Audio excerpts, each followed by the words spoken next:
تیسرا بہانہ جو بنایا جاتا ہے، ہم گناہ نہیں کرتے نا اس لیے ہم نمازاں نہیں پڑھتے.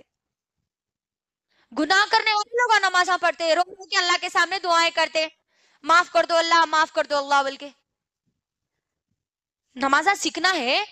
گنہگار لوگوں کے لیے نمازیں آئی. غور کری، یہی آج چل رہا ہے کہ ہم گناہ نہیں کرتے نا اس لیے ہم نمازیں نہیں پڑھتے.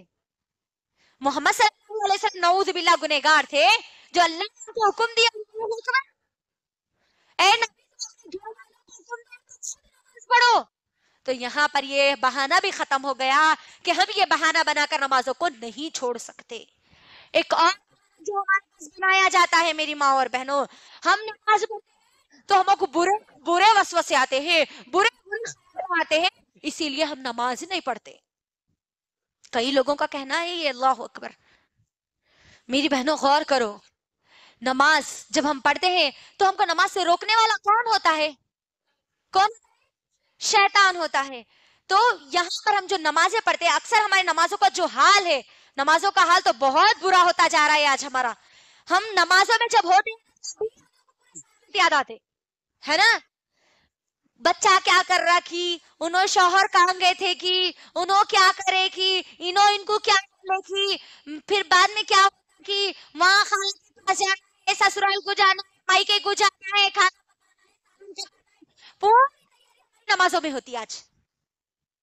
کوئی چیز اگر بھول بھی گئے نا میری ماں اور بہنوں تو وہ نمازوں میں آج ہم کو یاد آتا ہے. اتنی آج ہماری نمازیں ہوتی جا رہی ہے، اللہ اکبر.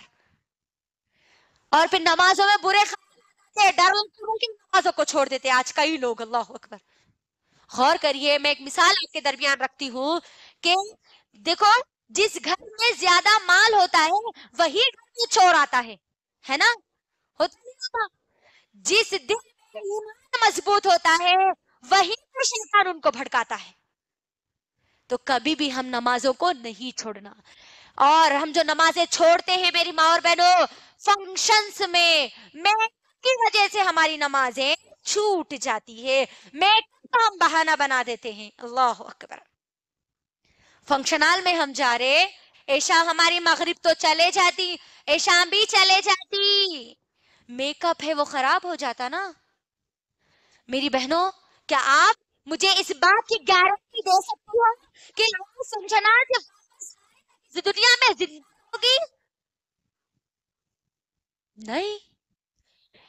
1 گھنٹے کی تو کیا مہلت نہیں دے سکتے،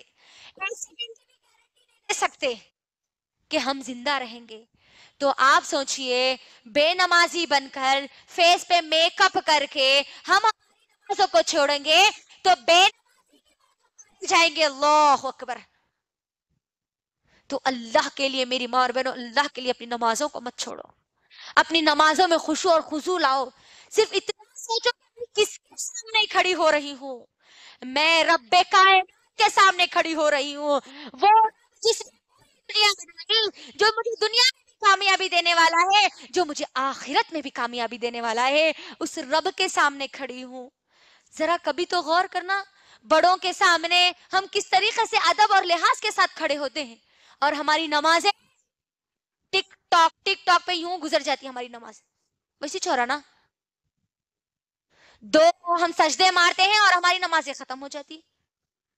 کس کے سامنے ہم کھڑے ہو رہے؟ یہ خیال اپنے دل میں پیدا کرو. اللہ کے لیے رب کائنات کے سامنے میں اور آپ کھڑے ہو رہے ہیں، اور یہ میرے اور آپ کے اللہ سے باتیں کرنے کا ایک ذریعہ ہے. میری بہنوں، صحابہ تو بہت زیادہ خوش ہوتے تھے جب ان کو نمازوں کا تحفہ دیا گیا